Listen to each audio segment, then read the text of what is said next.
Could be anyone's game here. It could go anyway. With that being said, let's get on over to the feature table and start the Specify, the finals of the Disney Lorcana North American Championship. We got a nice little crowd watching it out here, too. I can see them from where I'm sitting. They are all in rapture here, waiting to see who's going to take home this trophy. This is a moment that a lot of us have been waiting for if you're a fan of Disney Lorcana, especially in the competitive space. Scott, of course, being the 2nd seed, Ed being the 5th, is going to be able to go on the play. We're going to take a look at their altars. Scott sending back 5, only keeping 2.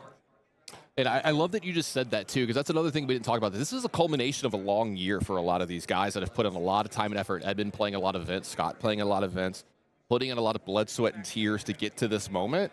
And this is what we play for. Yeah, right? exactly. You know? I mean, both of these players have gone to multiple DLCs, and they haven't always been super successful. You know, like Edmond won Dallas-Fort Worth, was 20th in Chicago, but he's been to more DLCs than that. Same thing with Scott, was top 15 in Vegas. You know, it takes a lot to get to this point. It takes a lot of hard work, takes many late nights of practice, and it's all coming down to this moment. Yeah, I mean, we forget the human side of this a lot, right? There's sacrifices made on both sides for these people. You know, you have to give up time with your family, time at work, things like that to really put into this, but these guys have devoted some of their life to these TCGs, and here they are kind of getting to that mountaintop. So why don't you kick us off here? So with that being said, we're going to start with Scott inking a Pirate's Life, not finding a 1-drop Pawpsicle. I think we do have the 2-ink ramp, but I don't think we have the 2-ink Queen of Hearts to follow up on Ed being on the play, and it passes over to Edmond.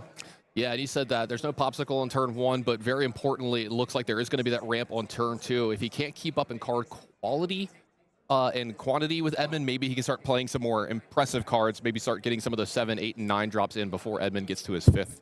Super important to get to those late cards that help you stabilize in the mid to late game. Edmond, of course, playing out the Diablo, Obedient Raven. We're going to see that Sail of the Azurite Seas. It passes back to Scott. He's going to ink a Visions of the Future, but with the Sail of the Azurite Sea, he gets to draw a card, and he gets to ink another card for turn. Going to go with that Maleficent Dragon. Doesn't have anything to follow it up with as we pass back to Edmond.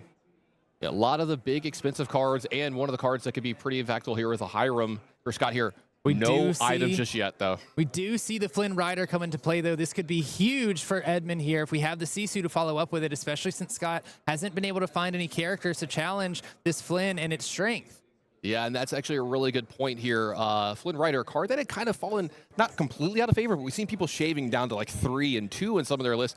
Edmond playing a full amount of them, playing a ton of them here this weekend, and they have been doing wonders for him here, especially in this match in particular. This is one of the nightmare cards for Scott because he doesn't have a way to interact with this just yet and no way to challenge it on its power, like you said. So this is going to be some free lore. I apologize. There is a brawl there. I thought that was a different card. For it, but a card that Scott really needed for a scenario just like this. If Ed was able to follow this Flynn Rider up with a Sisu, which he does have in hand, we're going to see him play the Emboldened Warrior here.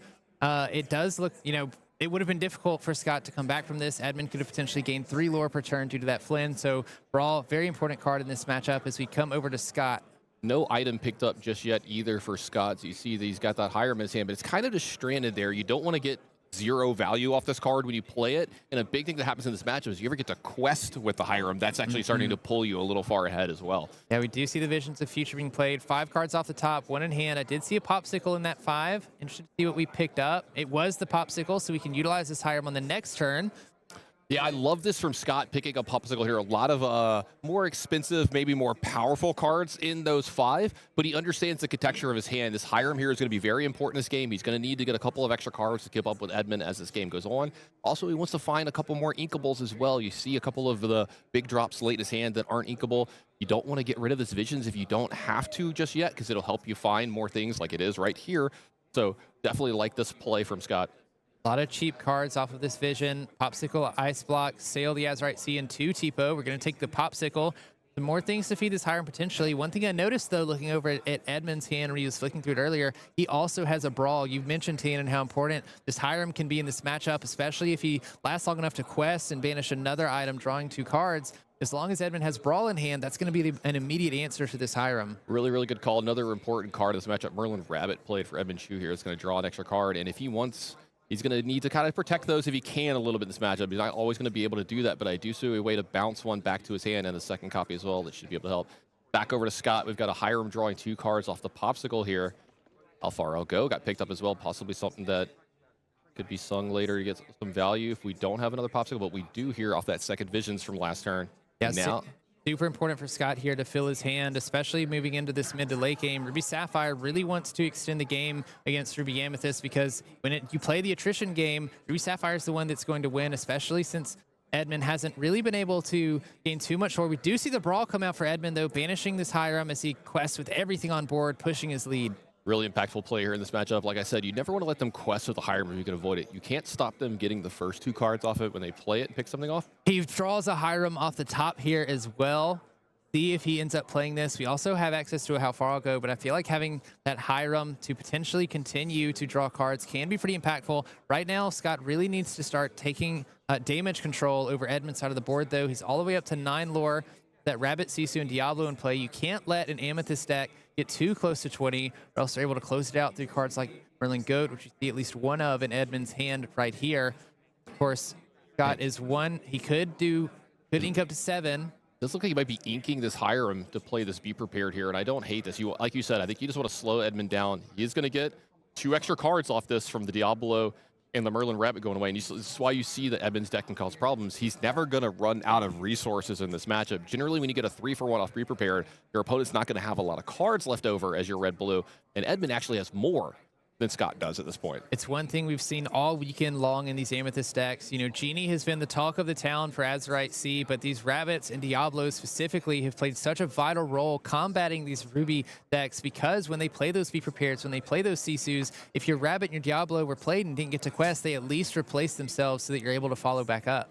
Yeah, speaking of Sisu, I wonder if Scott's going to just play big Sisu here just to get a big threat into play, a nice quester, and go ahead and answer that Rabbit before Edmond starts to get, some of the snake value or something off of it. It looks like we're going to be going the ramp way. Gonna play How Far I'll Go. Look at the top 2 cards of the deck. One goes into the Inkwell, the other in the hand. We have a Pawpsicle and another Sisu. We're going to put the Sisu into the Inkwell, taking the Pawpsicle, use that to continue to dig through our deck. We're going to play out the Pawpsicle, draw a card. Find a Vision's another good way to just look further into our deck, find the answers that we need to slow Ed down, extend the game a little bit so we can start to build up our board. Yeah, Ice Block found here by Scott, and that's a big, big find from here. This is going to make the Sisus a lot better as the game goes on. The Brawl's a lot better as well, and he's got 3 power. Now he's going to get swept up in those Sisus and Brawls from here on out. And notably, the cards that Ed is playing, most of them in the deck don't have more than 4 strength. The only one is the Sisu Empowered Sibling, but everything else, like you mentioned, the Ice Block could be vital because once you start playing those 3-cost characters, they're no longer safe from these Sisus. We already see 2 of them in Scott's hand. Yeah, I think Edmond's thinking about, we're going to go ahead and just Fox here, like I talked about. Want to try to protect these Rabbits if you can. You don't want to go too far out of the way to do it, but you want to try to protect them if you can in this matchup. And there's another Rabbit here as well. It's going to draw another card here from Edmond. I think there's a second copy of it in his hand along with the multiple Brawls and a few other things. I think there's a Library hiding in there as well, it looks like. So a lot of resources here for Edmond. That Library could be a pretty good card later in the game. Helps you insulate against some of those cards like Be Prepared and Sisu. When you wipe your board, you at least have the location in play that's still going to gain you lore every turn. We look at Scott. We're going to start with a Sail the Azurite Sea. You get to draw a card. We can ink an extra card for the turn. Building up that Inkwell so we can utilize all of the cards in our hand as efficiently as possible. We have 6 remaining ink. We have not inked yet. Start off playing this Icicle or Ice Block, it looks like. Looks like he's going to go ahead and shrink the Rabbit and play a Sisu here. Not only is that going to kill the Rabbit and draw a card, Edmond, that's going to start to threaten a Sisu shift line as well next turn. So Edmond maybe needs to keep that in mind. Yeah, with the Sisu Daring Visitor in play, you only need 6 ink to shift the Empowered Sibling on top of it. If we can find another Ice Block, we could also banish this box if we shift there.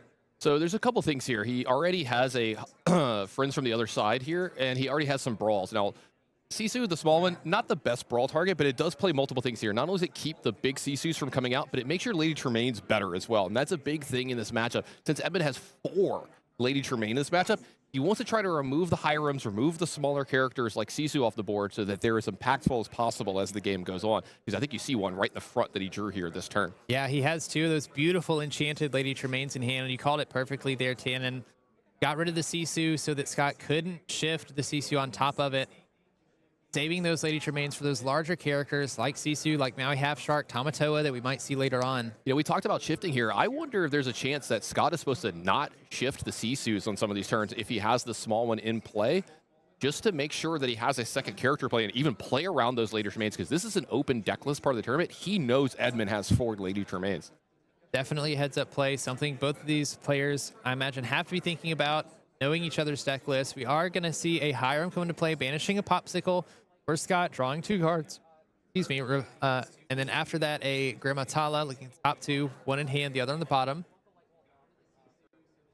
Yeah, now we see the kind of pressure that's on Scott here. Not only is he's keeping up a little bit in cards here, the board pressure a little bit, Edmond, but Edmond's at 10 lore while Scott's at 0.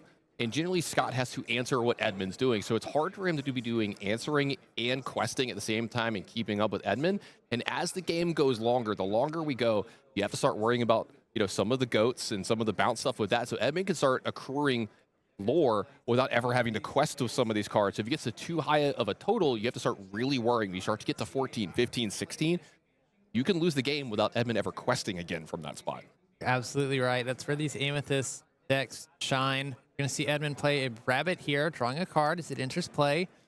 Seen him use this rabbit very efficiently, bouncing it back to hand, playing it again. We're going to ink a Flynn Rider, playing a Brawl on this Hiram again, knowing the importance of Hiram being in play, helping Scott refill his hand, saying, I can't let you have that.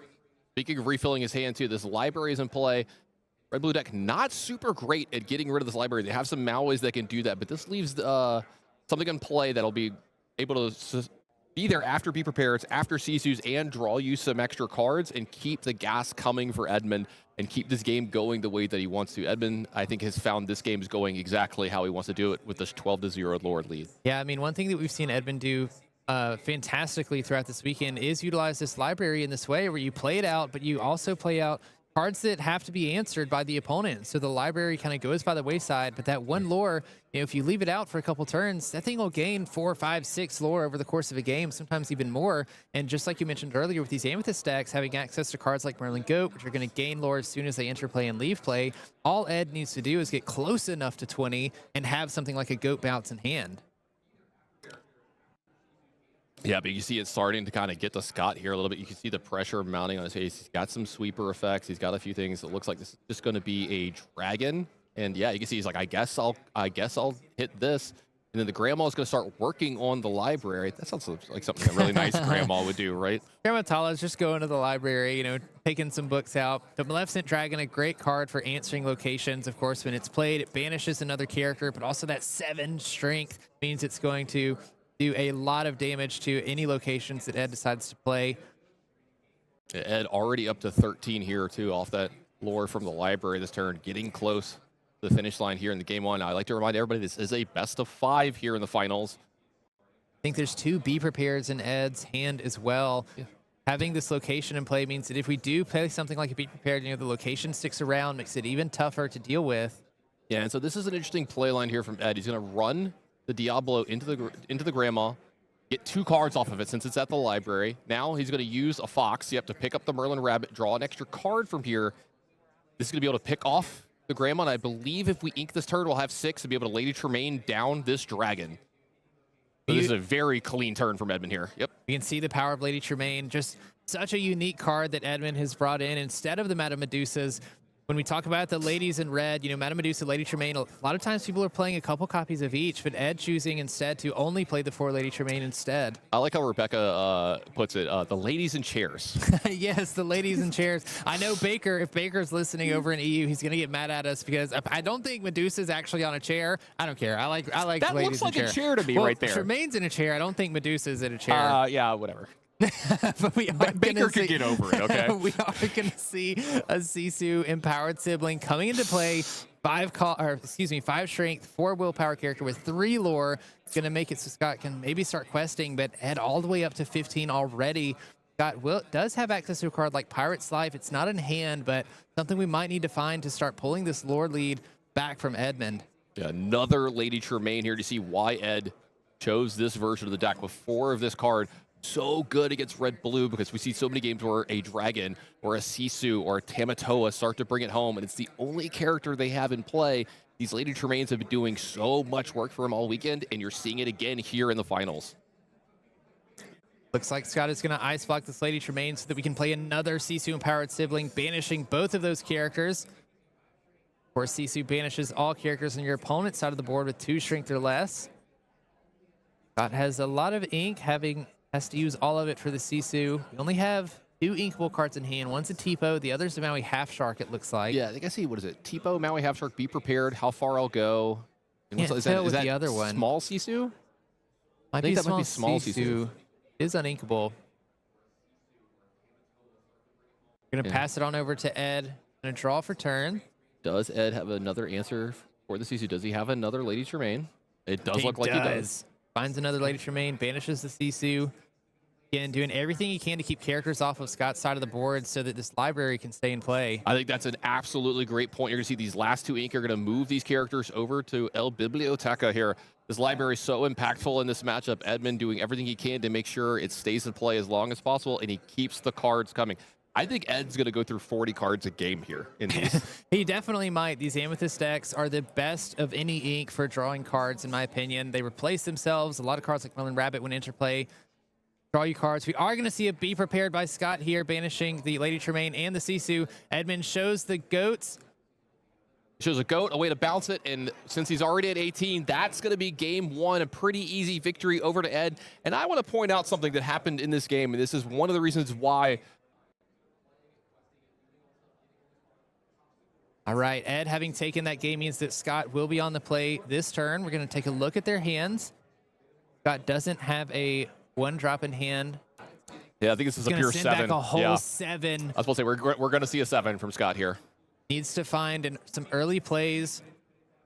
That's also another sign of the matchup being a little rough, is like you're not even keeping specific cards here possibly. But also this is, I need to find a ramp spell on 2 or a Pawpsicle. I need to find something to do. That hand was way too heavy. Yeah, you need to do something as a Ruby Sapphire player early in the game, just because, you know, Ed, like we mentioned last game, has the ability to play out something like the Flynn Sisu line. Of course, Scott has characters like Sisu Daring Visitor, also has actions like Brawl that they can use to get rid of the Flynn. But if you don't have those in hand and Ed gets, 3 lore, or goodness gracious, 6 lore off of one of those triggers, it's going to make it even harder for Scott to catch back up. I'm trying to think of hands that Scott can have that will actually give Edmond pause. And I think it involves, something like Pawpsicle on 1 or not, ramp on 2, hopefully with a Tipo. I think Tipo is going to loom large in this matchup. Then Grandma on 3, seeing how far I'll go off that on your next turn, and then start to play things like Sisu and Dragons from there. And you're so far ahead on ink that Ed might only be able to do 1 thing per turn while you're doing your thing at like 8 and 9 ink, and you might be able to get ahead there. And if you could protect, a Sisu or a Dragon for multiple turns from a Lady Tremaine, that is a path to victory for Scott. So look for that to be the way that he could possibly get into this match. I feel like it is a thin line for Scott to find there, but does have a pretty good opening here, starting with a Pawpsicle. Then Edmond responds with a Magic Broom. Scott does find that Tipo, like you talked about, Tannen. But one thing to note is Edmond played the Magic Broom on turn 1 instead of his other 1-cost characters. Magic Broom notably has 2 willpower instead of 1, like the other one. So when we quest with this Magic Broom, the Tipo only having 1 strength means it's not going to be able to banish this 1-cost. Yeah, it does look like he's still going to catch it. I was wondering if Ed's going to get, I don't know if greedy's the right word, but maybe just like, I want to get that extra 1 more turn of lore. Having another 1-drop, though, for Ed means that he has some pretty cheap stuff that he can play here and pick up and do the kind of Merlin, Madam Mim stuff. Yeah, and having the double 1-drop as well on turn 2 means that Ed is going very aggressive on this game instead of just a typical, like 2-drop on turn 2. We are going back to Scott here. Able to find that ramp from Tipo on the last turn. We do have that Grimmatala in hand, like you mentioned, and the How Far I'll Go to potentially follow it up with. Scott looking to see what he wants to ink on this turn. This is shaping up to possibly be one of the games that Scott could steal, though it does look like he might actually just ink this. But I see 2 Lady Tremaines already in Edmond's hand. So that's something that if this Tipo gets to stay around, could actually help protect him quite a bit from here. So we'll see what line Scott wants to do from here, because he does have a Sisu. He does have a Tamatoa along with this. I believe I see 2 Sisus here as well. So, yeah, I think the inking is going to be difficult for Scott here. It does look like trying to decide. Maui Half Shark might be going into the Inkwell instead. That was a Maui, not a second Sisu. Sorry for that there. But this does look like this is the line that I was talking about earlier that could possibly steal a game from you. Be prepared sent to the bottom. I didn't catch what he actually added to his hand there. I didn't catch that either, but I do like the Grimmatala being played out. It just gives you another body that you can use to challenge Ed's board. Of course, Ed is going to quest with this Turnabog's followers, not giving Scott the opportunity to challenge, drawing a card when it is banished, finding information that you don't have before you commit to anything, like inking or playing cards for the turn. Does have access to a Brawl this turn. We're going to put the Merlin Goat into the Inkwell, play out a Magic Broom, quest with the Diablo, and just pass the turn. Pretty slow turn there for Ed. Scott having the Halfargo in hand. I feel like this gives Scott a turn to really do something. He can play this Halfargo, singing it with Grammatala, looking at the top 2 cards, putting one in the Inkwell, the other in his hand. But Ed not presenting anything crazy, gives Scott a little bit of room to work with. Yeah, finding another Pawpsicle here isn't bad either. This is going to cycle for another card, and then it's going to start to loom a little bit larger on this Tamatoa as well later in the game. This Visions, I wonder if this is going to be going to the Inkwell. I was about to say, yeah, we already have a lot of the really expensive cards in our hand, and you just want to make sure that you can ink and keep these. You want the Grandma for more card quality and quantity as the game goes on. You want the Tamatoa to try to end the game, and the Sisu as well can clear up this board as soon as next turn. But it does look like he's going to go ahead and play the small human Sisu here to pick off the Magic Broom as well from Edmond, not let him get some some extra cards off of that. Yeah, I mean, Scott basically playing out an opening that you mentioned earlier in the game, Tannen, finding that Grammatala, being able to sing with it with the Halfargo, being able to clean up Ed's board here with Sisu, and then challenging the Diablo with the Tipo. Of course, not going to do any damage back to the Tipo, but Scott in a pretty great position. Yeah, I mean, you see we're already going up to, his 7th ink turn, and Edmond just put his 4th into the board here. So this is the kind of game that I think Scott can definitely steal from Edmond in this match, and it's not too much to ask for this to happen multiple times in this finals. No, of course, as we've mentioned earlier, this is a best of 5, so one of these players has to win at least 3 times. Gonna see a Grammatala being played, looking at top 2 cards, putting a Hiram in hand. Yeah, I like taking the Hiram here. You've already got 2 Pawpsicles in play. You just want to keep the cards coming. You have an advantage here. You just want to press it really hard. That Brawl going to get added. I think this is where you can really showcase the Ruby Sapphire ink advantage as well. You know, a lot of times they're looking for that turn 2 ramp, but if they can also get an extra turn of ramp through the Halfargo a little bit later, Scott is essentially 2 turns ahead of Ed. Last turn, all Ed could do is play a rabbit. You know, we're going into his turn 5 where he'll be able to ink for 5 and play, but Scott has been able to develop so many characters, build up his hand quite substantially, and has way more ink to work with than Edmond does. Yeah, and Edmond, I like developing these hand Sisus as quickly as possible because you have to do what you have to try to get some characters in play that'll stick around from a big Sisu here. You already see the shift lines available, or just the play it as an 8-drop as well from Scott. You want to have something to try to stick around here between this because you're trying to figure out how do I win the game from here, and it's I need to start building up a board. I have to start making inroads on Scott's boards here and then have my Lady Tremaines be really impactful because the 5th ink just came down for Edmond. Next turn, the Lady Tremaines can start happening, but you don't want to be playing Lady Tremaine and just getting a Tipo from your opponent's side. Yeah, and one thing to note as well, you know, Ed does have that Be Prepared in hand. We're about 2 turns off of that, but Scott might be put in a weird position where he has such an advantage with so many characters in play.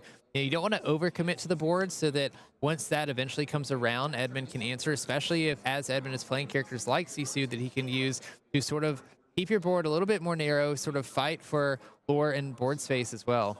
Yeah, I wonder if Scott feels like the advantage he has in play now is good enough and he can maybe leverage that as the game goes on, or you know, like which one of the big characters do you want to develop here because you only get it for 1 more turn before the Be Prepared happens, like you were saying, which I think is a really good spot. And this Hiram, I think, is a better way to hedge it. We can still go wide here. We can draw some extra cards. You won't lose as much if you get a Be Prepared. And then Tamatoa after a Be Prepared is a pretty good revamp, but then that starts to play into the Lady Tremaines into Edmond's hand. So I don't want to write out Edmond too fast and too much just yet because that lore is still just at 3 from both of them. So Scott hasn't pulled ahead so far yet that it's insurmountable. Scott building an even further ink advantage as well. Having played this Sail the Azurite Sea allows him to ink twice, so he's going to ink this Tamatoa and Hiram so that he can play out this this Sisu empowered sibling. Yeah, really important that he gets to put 2 more cards. That means only 1 card left over his hand, which made the Sisu small enough to be swept up by the Sisu on Edmond's side, swept up by the Sisu on Scott's side. We are going to see Ed start with a Friends on the other side, paying the 3 ink for it, drawing 2 cards.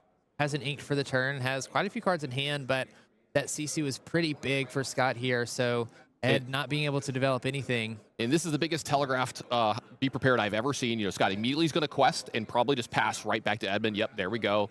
And he's going to be ready to pick up all 4 of his characters, but now he's up to 9 lore. He's still ahead of Edmond, and he gets tempo back. He's the first one back to the board. Here's the problem, though. Scott is down to only a few cards left in his head. Edmond has a full grip here But thankfully, Scott, there is a Hiram here to draw a couple cards off this Popsicle. Draw the 2 off of Hiram here. Very important card in this position as well. As you mentioned, Scott was getting pretty low. Cards in hand. Going to play out this Maui. It looks like we are. Love getting this Maui to play. Puts it on their character to play to help protect from Lady Tremaine. You don't mind if you lose the Maui here. You just want to make sure that you can protect this Hiram. That is your key to victory here, drawing these extra cards over these next couple turns. We talked about this. You can't let Hiram quest in this matchup, so that is going to be a brawl for Edmond to take care of it, just to make sure he gets rid of that problematic character. Yeah, Edmond definitely understands how powerful Hiram can be in this matchup.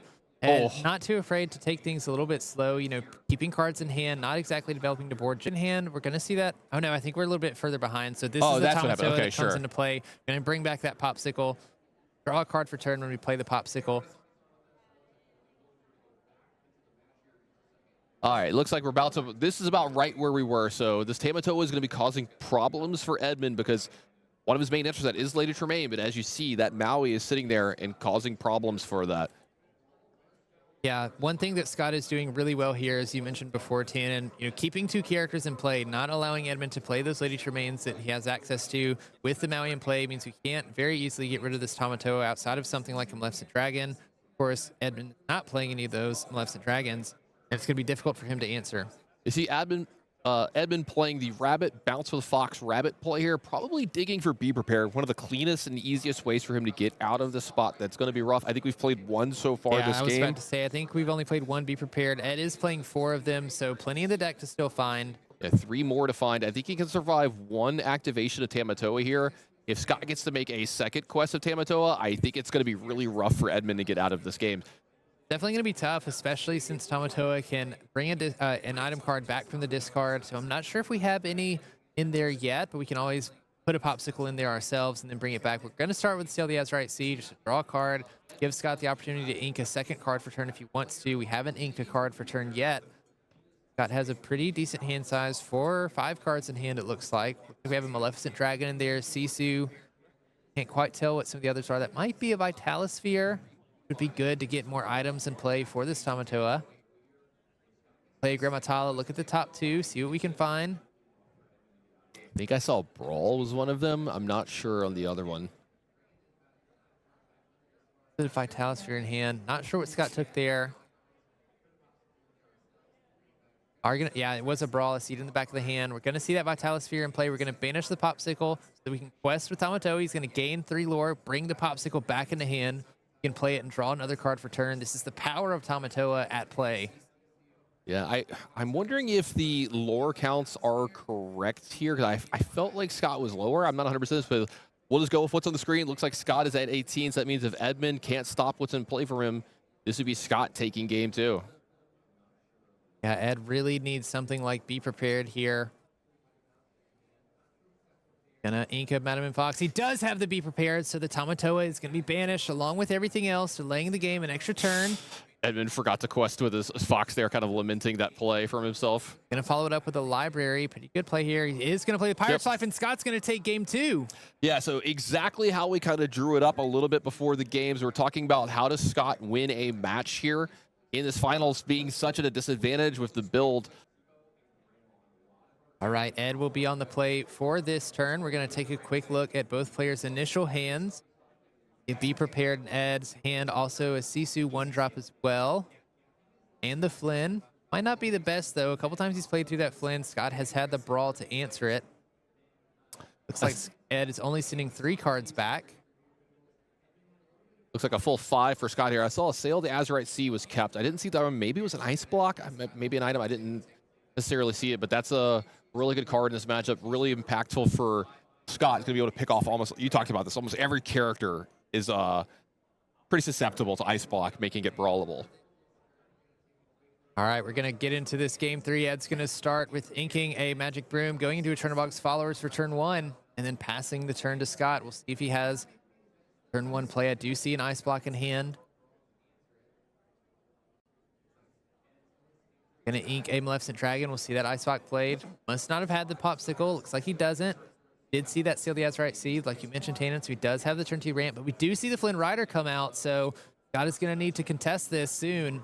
And this is another problem in the matchup is Edmond can just have these draws on the play, and sometimes even on the draw it might be good enough. Turn 2 Flynn Rider is so problematic for Scott, especially on the play, because Scott is not going to have Brawl at the ready here or anything to answer this Flynn Rider, and generally he can't play a character with high enough strength to answer this here. Edmond, getting that extra card there, kind of important as well. The only thing Scott could play here to stop the Flynn would be the 1-of Queen of Hearts that he's playing in his deck, which I do not see in the hand, unless it's that second to last card. Is it that second to last card?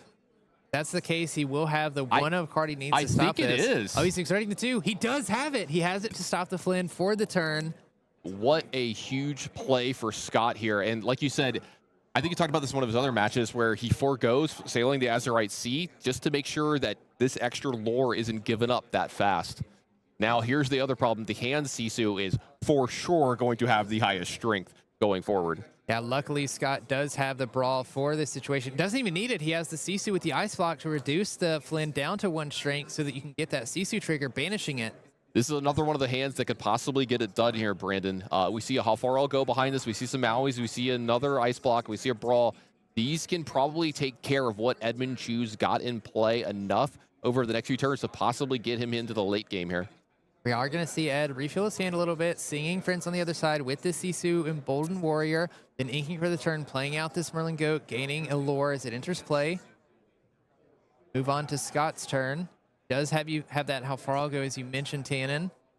Doesn't have anything we can sing with it, but would allow him to dig a little bit into his deck and also accelerate his ramp since he missed that turn 2 ramp. He's already passed the first really big test of this game. The Flynn Rider did not get any lore for Edmond. If that had gotten 3 or 6, it might have been really hard for Scott to win this game. Now he's in a much better position. He's still a little behind on the board, but he's got that How Far I'll Go, like we were talking about, and a few other things depending on what's on top of his deck here. He's starting to get into this game just a little bit and be okay in the spot against Edmond. As long as Scott can continue to accelerate his ink and keep Ed under control, playing a couple things to the board and also keeping his hand full, I think he's going to be okay here. It looks like we're going to see the second Ice Block being played. And this means that he can Brawl the Sisu down, I believe. Yeah, he would if he'd like to. Yeah, the Sisu would be at 4 strength with 3 cards in hand for Scott. So if you use both Ice Blocks, Sisu goes down to 2 strength, and then you can use the Brawl. Do you want to just take care of the Merlin? I was going to say, nah, I think you want to go for the Sisu here, the highest priority play here. It is questing for 2. Quest with the Sisu here for 1. It does have evasive, so we can do that safely without repercussions of the Merlin Goat challenging it back. Ed does have a Madam M Fox and Snake in hand as he's shuffling those around. Could potentially bounce this Goat back to hand. Gaining an extra lore as the Goat leaves play. Card from set 2 that we've seen time and time again with that Merlin Mim combo. Yeah, I think it's a big deal that the Sisu has evasive here as well. It's not be able to pick it off by the Goat because Edmond would love to start trading here if he possibly could pick off any characters he can again to make those leadership remains as impactful as possible. Yeah, I love that evasive is on the Sisu because it allows you to quest, keeps your opponent from trading like you mentioned, but also makes it a little bit more likely that you can set up a big Sisu shift. Of course, Edmond recognizing that is going to brawl the Sisu away so that Scott can't get that shift. Scott only has 4 ink, could only go to 5, so it'd be 2 turns where we could do that, but understanding that it might be detrimental. Yeah, it puts the Fox into his ink as well, and this is pretty big for Edmond because this allows him to keep that Snake and the cheaper way to start bouncing some of these characters here because he lost his Goat here, so he'll be able to bounce the Goat, but if he starts to put Lady Tremaine into play, he's probably going to want to start picking her up as well and trying to play her as often as possible. I think if Edmond could play Lady Tremaine every turn for the rest of the game, he'd probably be okay with it. Yeah, and we see how great these Ice Blocks are, especially if you can get them down early, as we see Scott using the Ice Blocks to reduce the strength of Merlin down to 2, challenging the Maui. There's the Lady Tremaine that you talked about, playing the Lady Tremaine out. Scott is going to choose to banish the Queen of Hearts instead of the Maui here. Now, both the players are on really low resources as well. Edmond's down to 1 card here. I think Scott's going to be down to 1 after this How Far I'll Go. So he's going to be back up to 2. Sisu, and I couldn't quite find what the other card is. But like you said, finding a way to get more cards in your hand would be pretty good for Scott here. It does both the things he wants, right? Extra card in hand, extra ink in your ink well. This card is perfect for this deck. Scott taking a second to figure out if he wants to take the Sisu or whatever other card was in there. Also, getting to sing this off Maui is really big here. You don't have to run into the Diablo and give an extra card to Edmond, so you get a little extra value here. Plus, any of the cards that you draw that you might want to play this turn, you could play, though Scott doesn't have one. It looks like he's going to ink and pass over just 1 card in hand, so This game is getting really, really, really close. Be prepared, and Flynn Rider left over for Edmond there. There we go.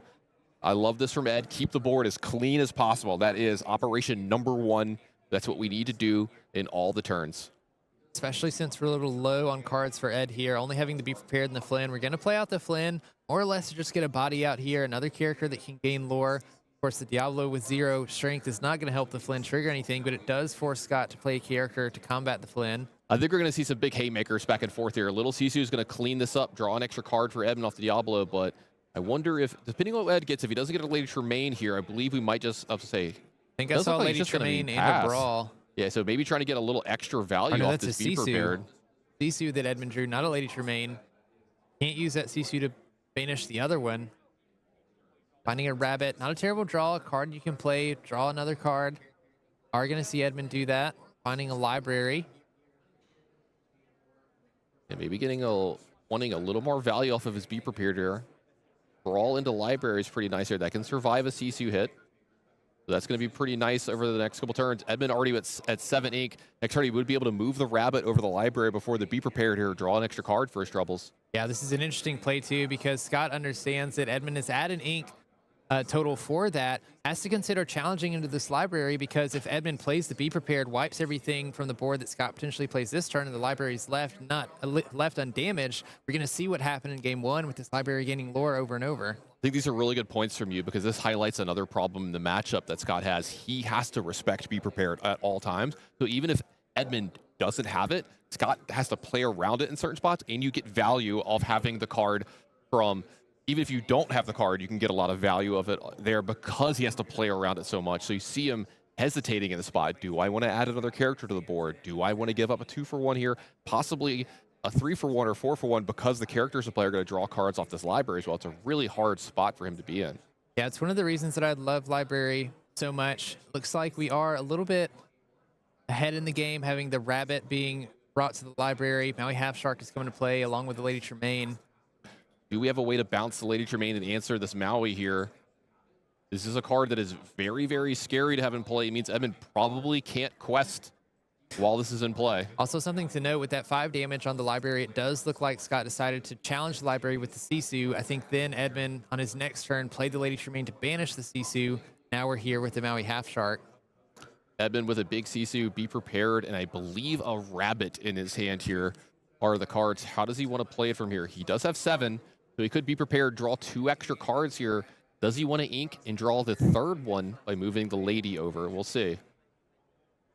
One of the things that I love about Maui Half Shark is it does put your opponent in an interesting scenario where you don't particularly want to exert your characters to sing or quest or challenge, because Maui Half Shark can get a challenge off and banish a character. Scott can pull an action card back from his discard. All right, so the rabbit drew him an extra card here, which I think was a snake. That's pretty big here. If he wants, he could pick up either one, a rabbit to draw an extra card if that's what he's looking for, or he's going to maybe possibly pick up this Lady Tremaine.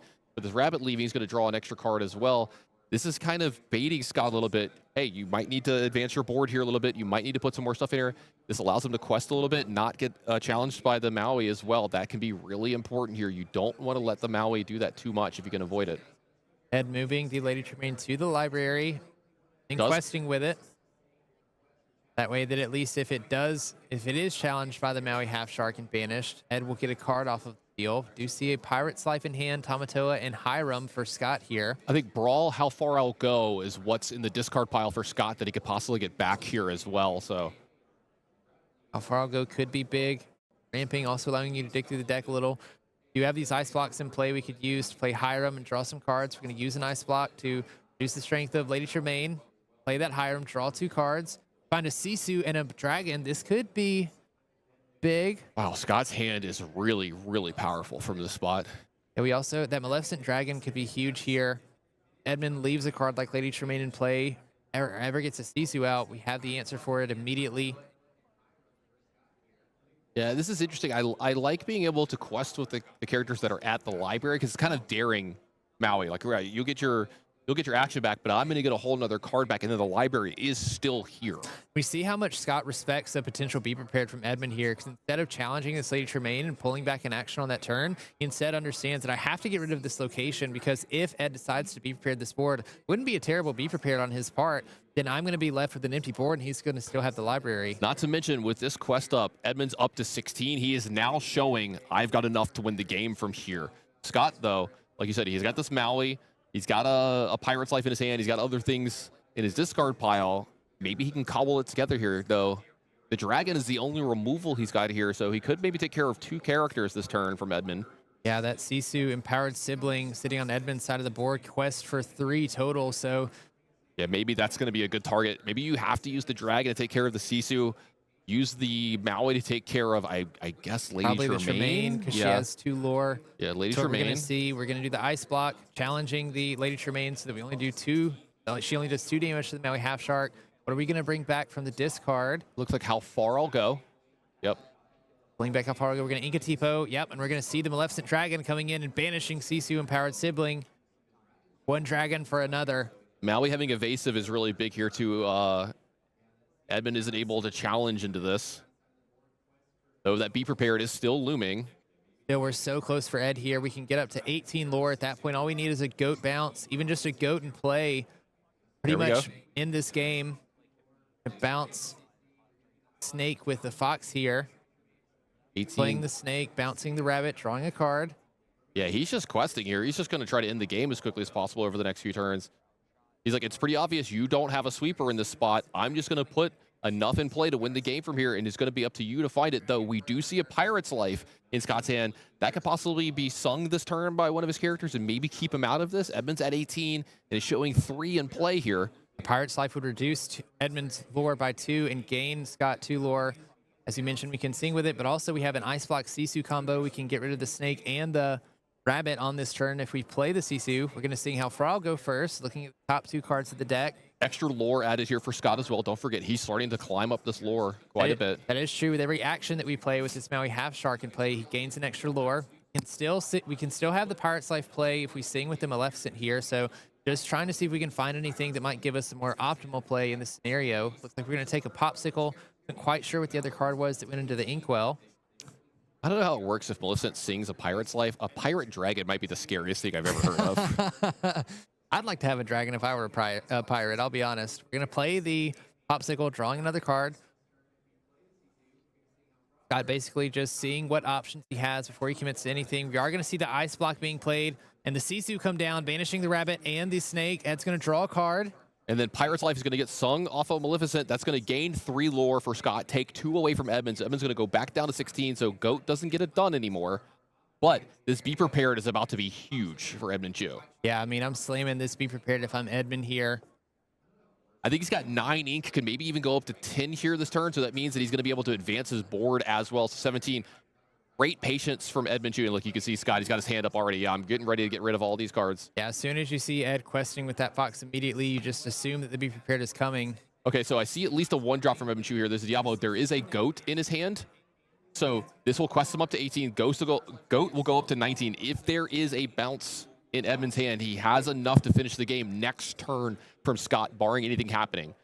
That would almost guarantee the win. Scott would have to find his second Pirate's Life or find a way to Maui rush, challenge something, bring the Pirate Lights back and play it. Yeah, I don't think he has it just yet. I got a little bit of a look at the hand. I think it's Rabbit, Goat, and I think a red card. So it looks like he might not have the 20th lore next turn. It's one of the reasons that I love this card like Diablo. It is such a just small play. It's a 1-cost character, not something you want to use your removal on, but Ed is so close to 20 that Scott might be forced to play a removal card here just to get rid of the Diablo, respecting a potential Goat play. Yeah, you might just have to play the Sisu here just to keep him, Edmund, away from just having Goat bounce Goat.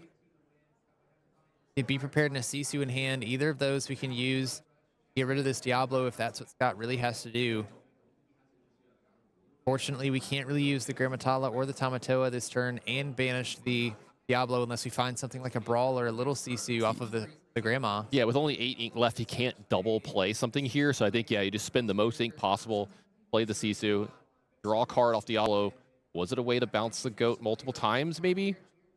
Doesn't look like it just yet, so we're going to be playing a few more turns here. Don't see a bounce card in hand. Looks like a Sisu, Library, Goat, Rabbit. Not quite sure what the other card is.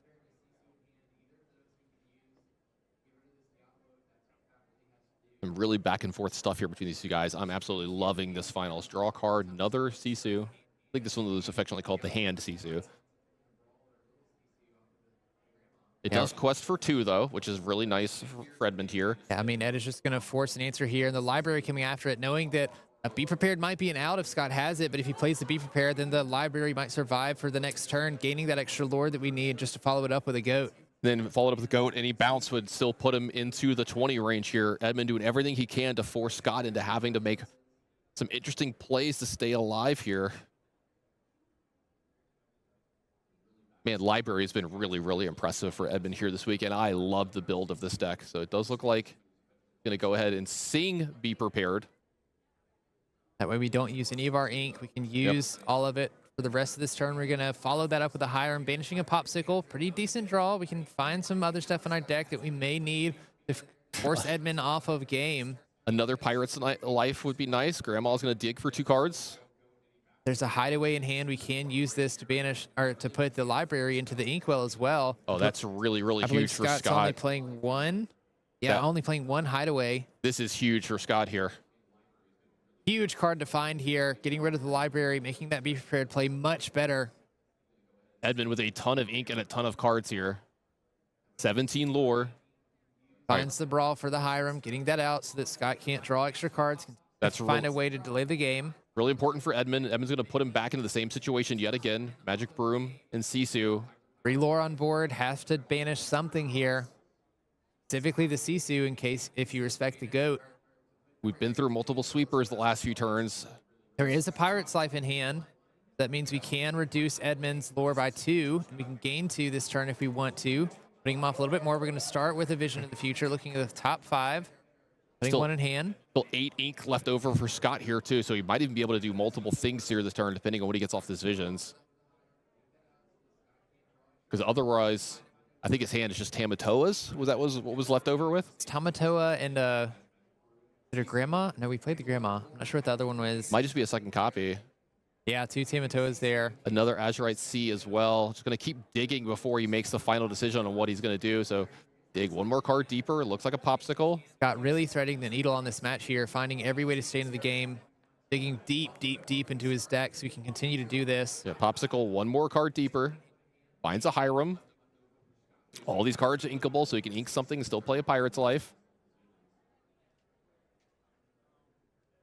Yeah, Tamatoa go into play, or go into ink. It looks like it's going to be the Tamatoa. Yeah, I was going to say, I don't know if you can get rid of the Hiram. You might need it just to draw the cards so much next turn. So Pirate's Life. Going to move to 10, down to 15 for Edmond here. Edmond off a little bit. One thing to note, though, Edmond has 3 lore on board, though, so if he quests with these characters, he's going to be 1 lore ahead at the end of his next turn than he was previously. And he's still at the point where we know there's a Goat in Edmond's hand as well. So any bounce for the Goat here, or a second Goat itself, would win the game. Would win the game for Edmond. Could go up to 18. Shows the Goat. He's the Goat. There's the Be Prepared. It's going to get rid of the Goat. Edmond's going to win his 2nd game. This game 3, we're going to a 4th game. I could hear these cheers that have been going on after these games. It's been so much fun.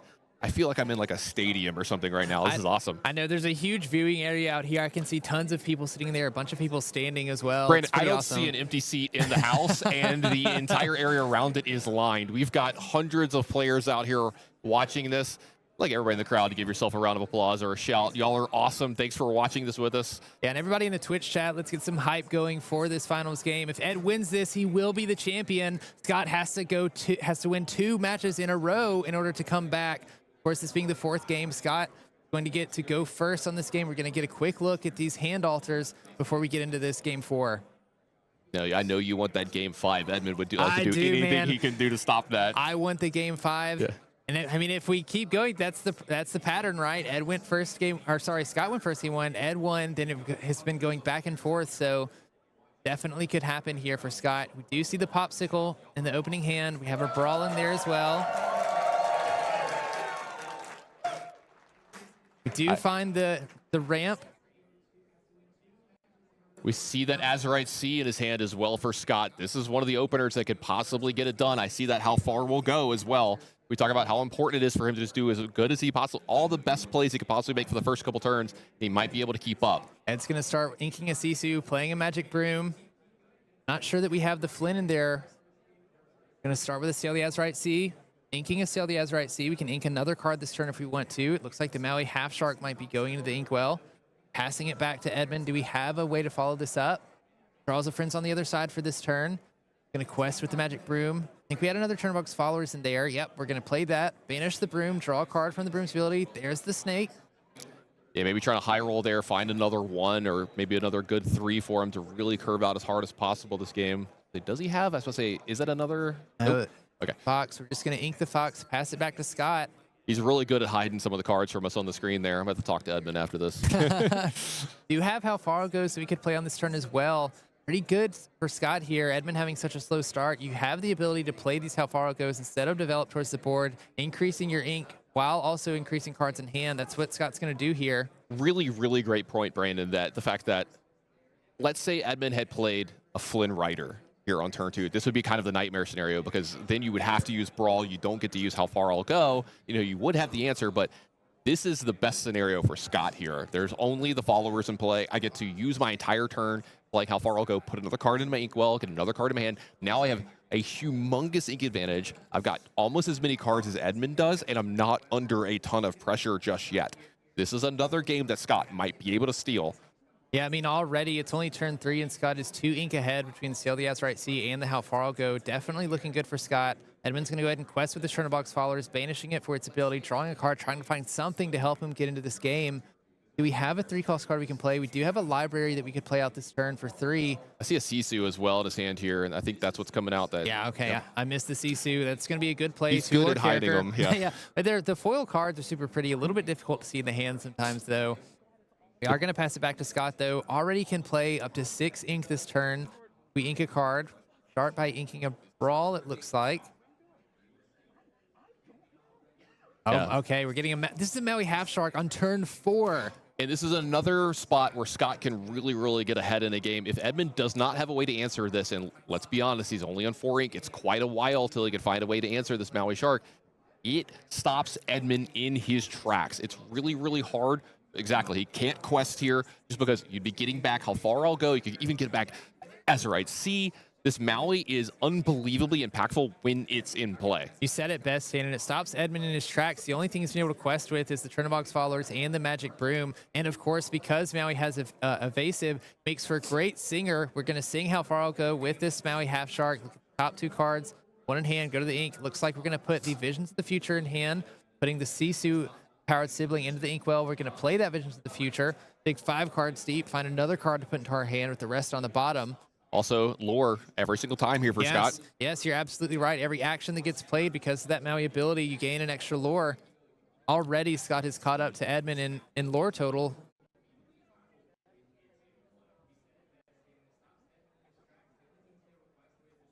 Yeah, a couple of big hitters here for Scott. A couple going to the bottom, but definitely a few in his hand as well. I was going to say, I think I see another Maui, a Sisu, a Queen of Hearts, a Pawpsicle. I didn't catch the last one. Oh, it's another How Far I'll Go. So the actions keep coming for Scott, and I think that's going to be really good. And we're like, oh, and you do find the Pirate's Life too. Saw how impactful that card was doing in the last game, but we can also get another How Far I'll Go off. Oh my gosh. It's 1, 2, 3, 4 ways to ramp. He's 4 ink ahead of Ed at this point. He's about to be 5 if he wants to. He's about to have more than double Edmond's ink here this game. Tatum, this is turn 5. totally fair and balanced here. Speaking of 5, Brandon, we might be getting that 5th game. We might be, the way this game is looking. Scott already at 9 ink. We're going to move over to Edmond, though. Edmond does have a lot of cards in hand. Looks like we're going to start by questing with this rabbit, bouncing it with the snake so we can draw some extra cards before we ink for the turn. Going to ink a Churnabox Followers, follow it up with Friends on the other side, continue to draw cards. I think Eds is looking for an out here. He's trying to find Be Prepared, I think, at this point. He knows that the writing's on the wall. That Be if any more Prepared or characters, Lady Tremaine. Yeah, I think he has a Lady Tremaine, so what he needs to do is the Lady Tremaine might be able to answer this Shark in a turn. Likely, Scott is going to play another character here, so he's trying to find ways that I might have to eventually just grind through this as the game goes on, because Scott is only still at 3. He's been getting a lot off of his characters here. I mean, off of his actions here, but he's not pulling away just yet. So Edmond still has a lot of play, ton of cards in his hand, doesn't need to panic just yet. Are going to go ahead and quest with this Maui Half Shark, it looks like. Going to play this Pirate's Life. Looks like we are. I see the 6 ink exerted, so that's going to be 3 lore gained for Scott. Edmond goes down to 0. Not looking good for Ed here. Yeah, bigger leads surmounted from Scott here, and this is huge. This is huge here. Tipo might look innocuous. You don't even put another card into the inkwell with it here, but this is so big. We're going into the 6 ink turn for Edmond here, and that Lady Tremaine would be able to answer the Maui. Not so much now. Not with the Tipo. Edmond just continues to dig through his deck. Has he still not found a Be Prepared? I don't think he has. I can't tell every card. No, is that one in the bottom of the 3rd card? Yeah, I think that might be a Be Prepared. Ed just trying to do what he can. Yeah, he's bringing the Be Prepared to the top, knowing that it has to be played on the next turn to try and get back in this game. Scott has so much ink. Thanks for helping us out there a little bit, Ed. Has the Hiram as well to play, banish the Pawpsicle and draw, but Scott, knowing that Edmond's going into a 7th ink, is considering what characters am I willing to play this turn and potentially lose to a Be Prepared. See Scott, I mean, you see Edmond has a 1/3 of his deck in his hand. He surely has to have the Be Prepared. I want to talk about this too. If Edmond gets off this Be Prepared next turn, he's not going to need any value off it from his side, right? But he is going to be able to clean up the board. Scott will be the first person to get back to the board, but I do think that Edmond's going to start to pull away from the game possibly from here. Well, let's see what Scott draws for these 2 cards. He gets a Be Prepared of his own and a Grandma. Okay, let's see if he wants to actually extend the Grandma here, but Edmond has so many cards in his hand, he's going to be able to make sure that all of his turns are the most efficient possible. The Lady Tremaines are going to loom very large from that spot. I don't know if he has a Brawl or not, but any way to take care of something like that Hiram or whatever would be really, really big here as well. So it does look like this Be Prepared is about to get a ton of value after the 4 lore comes from Edmond Chiu. There's no way that he doesn't Be Prepared here this turn, is there? I feel like you have to, especially after getting that Sisu. We are going to quest for 4 here, catching back up, and the Be Prepared is going to come down, wiping Scott's board along with Edmond, resetting the board state. Ed has a lot of ink in his inkwell as well. Not catching up to Scott necessarily, but Edmond has so many cards in hand. I feel like this is what he was playing for. He knew if he could get this Be Prepared off, he could slowly start to rebuild, start to answer. He just needed options. Maleficent, Hideaway, the 2 choices here. Hideaway going to the bottom, Maleficent added to Scott's hand. That's a big draw for him here as well. Going to be able to answer some of these problematic characters from Edmond over the next turn. Going to get that 2nd one into play, get that Maui. Are going to see a Brawl coming off the top. Have plenty of cards that we can play this turn, starting with a Rabbit. Continuing to draw, we find a Crab. Bounce this Rabbit back if we have a Snake or a Fox in hand. Crab's actually a decent pickup for Edmond here, too. Over the next couple turns, you might be able to use something like a Rabbit or one of his smaller characters to either pick off a Maui or pick off a Grandma, start to clear up the board a little bit and start to make maybe those later Tremaines a little more impactful as well. Because if he ever gets really good Lady Tremaine value, I think the game's going to start to get away from Scott. When we look at how powerful or how strong of an opening Scott had, but Ed Chiu right now in the lead on lore, continuing to create threats on board, playing the Rabbit, Sisu, and Diablo in this last turn, kind of putting the shifting the momentum here, making Scott having to respond to what Edmond's doing. Yeah, Big Sisu actually gets quite a bit done here. Ed would draw 2 more cards, but it would remove Diablo and the Rabbit from the board. I was going to say, we don't have any ways to get our hand down low enough to get everything, do we? I don't think we do. That would take a lot of play from us here, and most of these cards replace themselves. Are going to start with the Vision of the Future. We'll see what we can find in the top 5 of our deck. Take 1 and put the rest in the bottom. A Pawpsicle, another Sisu, another Dragon. We're going to take the Maleficent Dragon, sending a Dragon, Sisu, Maleficent Dragon, and a Sisu to the bottom of the deck. Gives us another board wipe, though.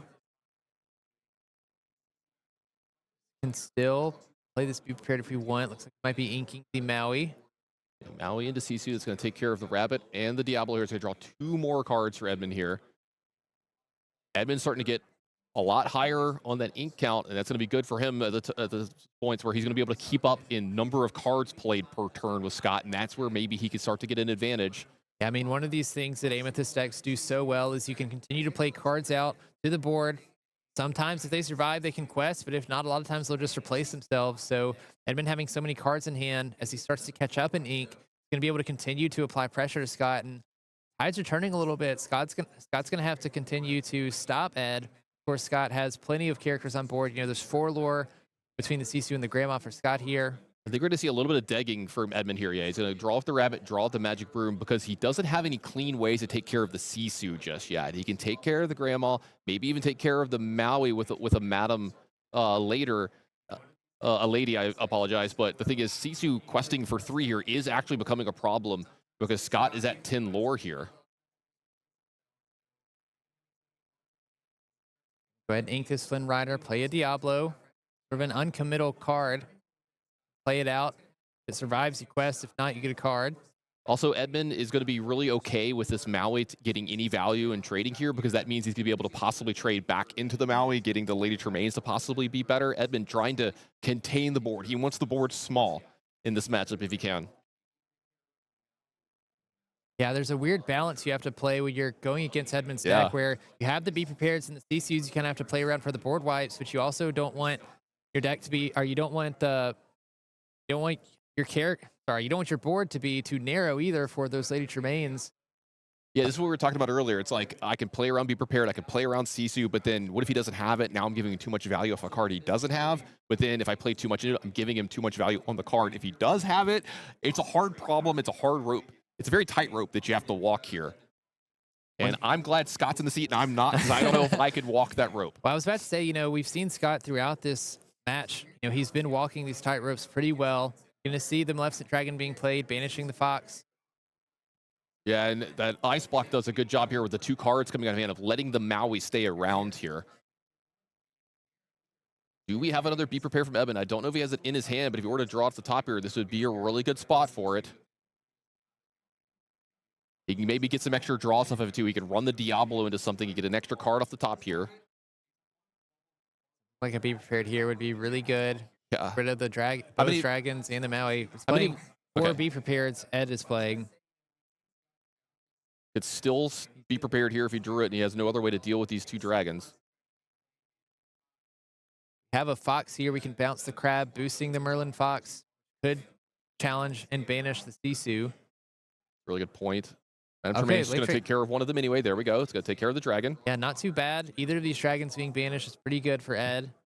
Followed up with a Turnerbox followers of his own. Yeah, if you're Scott, you got to be a little worried. Maybe try to find a way to take care of this Madame Tremaine. It's kind of like the rabbits here. You don't want to leave them on board too long if you want, because Ed gets a lot of value off being able to bounce them back to his hand and playing them yet again. So do we have access? Oh, we have another dragon. A dragon, yeah. Okay. Plenty of ink to use it as well. Yep. That's going to put him up to 16 here, too. Scott might be able to steal this game. Yeah, notably, not playing Lucky Dime, but with the Maui Half Shark, if we can play a couple actions, we can gain lore that way, or a Pirate's Life, would boost us a couple lore as well. Yeah, if you're Edmond, you got to start getting worried about this total here. 15s and 16s are worrisome because any quest plus a Pirate's Life generally ends the game. Scott taking some time to figure out what he wants to play, maybe considering the visions. Yeah, I think he can Visions here still have enough to be able to play the dragon behind this as well. So let's see 5 cards. Maybe we find something that changes our mind, because I got to believe the dragon's going to come down this turn. I think we have a Vitalisphere, Pawpsicle, Grammatala, Visions of the Future, the little Sisu, or human Sisu. Yeah, I don't think there's any way that, I was going to say, I don't think there's any way you can protect the Sisu here, right? To be able to take out enough stuff from Edmond's side to make sure the Sisu can survive into the next turn. Let's see. All right, so 4 going to be the Grandma. Maybe we can find a Brawl here.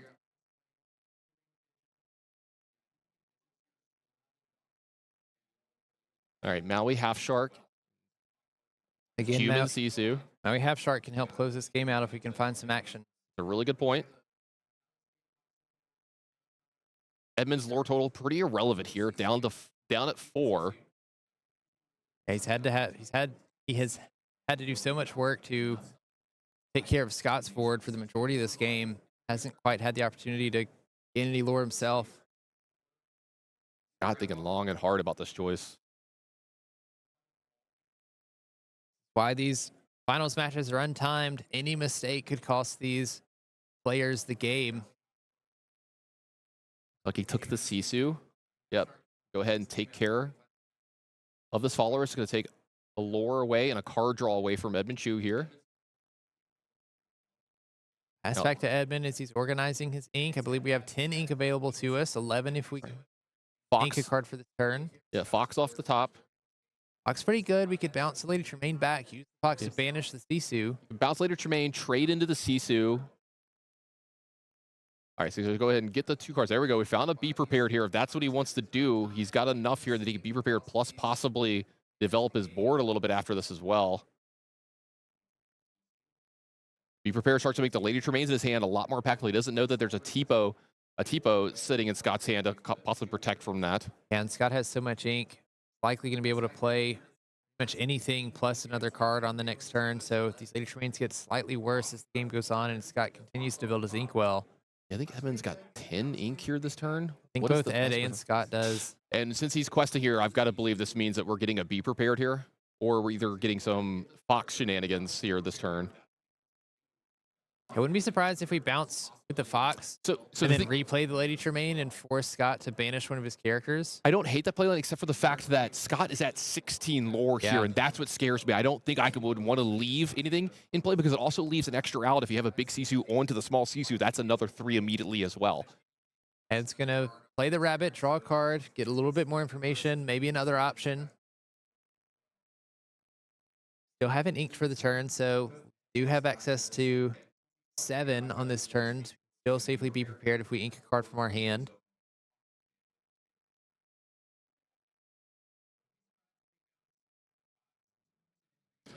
So many cards here, so many choices for Edmond. This is one of the problems when you draw too many cards in the game. Like I've got 10 different choices.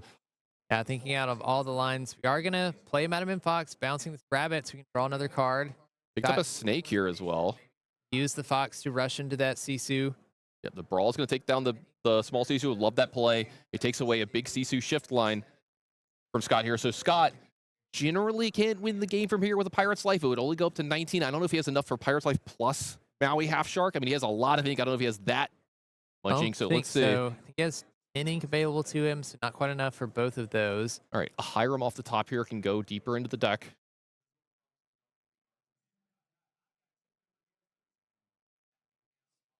It looks like we're going to start with that Hiram, get a couple cards deeper. The Pawpsicles going to be going into the yard. We can find out these top 2, a Tipo and a Vitalosphere. Does the Vitalosphere do anything? Does Hiram get to do a decent challenge here? I don't know if you need to really be doing that. You don't need to be clearing Edmond's board that much. No, Edmond's so far behind in lore right now that I think you're just trying to get stuff to stick. You know, find a way to get yourself to 20.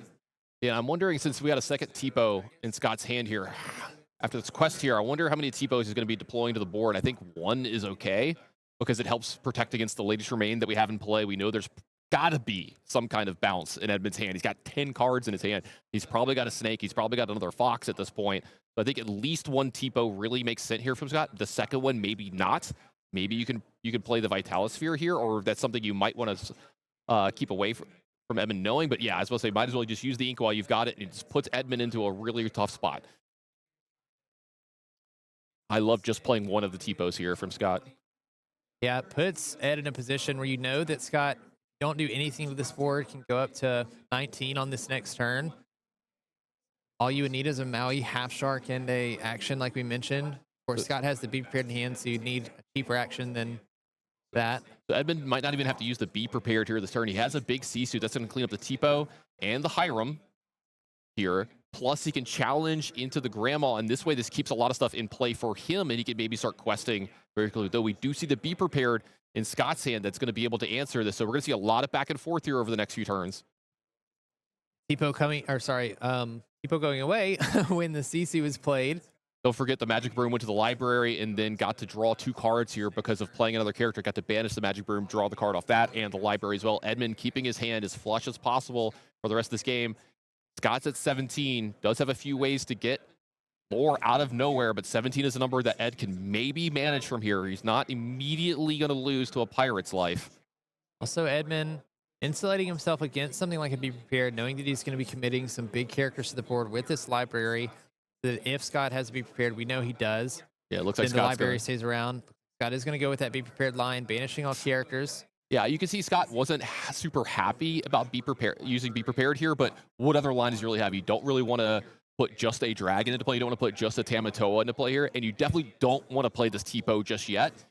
You want that to be one of the turns where you play one of your big things. You get to play the TPO and pass over to Edmond, so he has to well, he's thinking about it. Maybe he does want to play the TPO here, but there are some things to be said about maybe choking down some of the ink from Edmond if you wait to play it later alongside another character.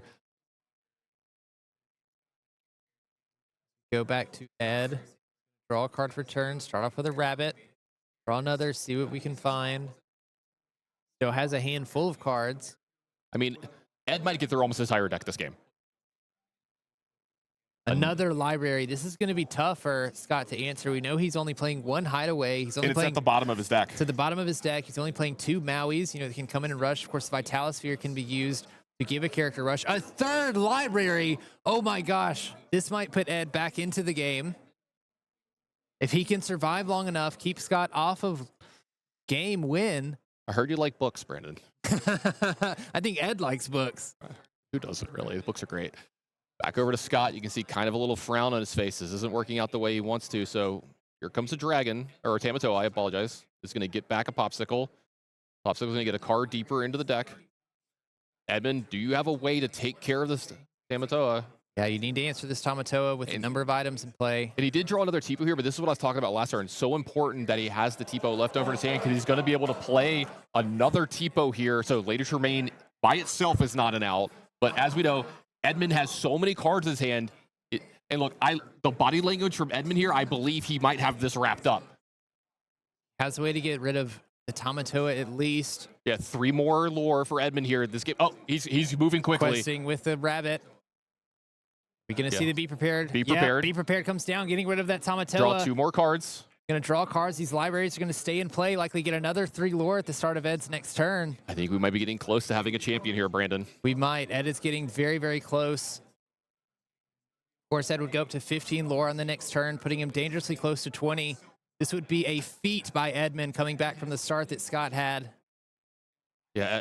How does Edmond progress here? It looks like a goat. Oh, he has a goat. That's going to be another immediate lore. That's going to put him up to 13 here, technically into 14. Bouncing the goat back. That's another.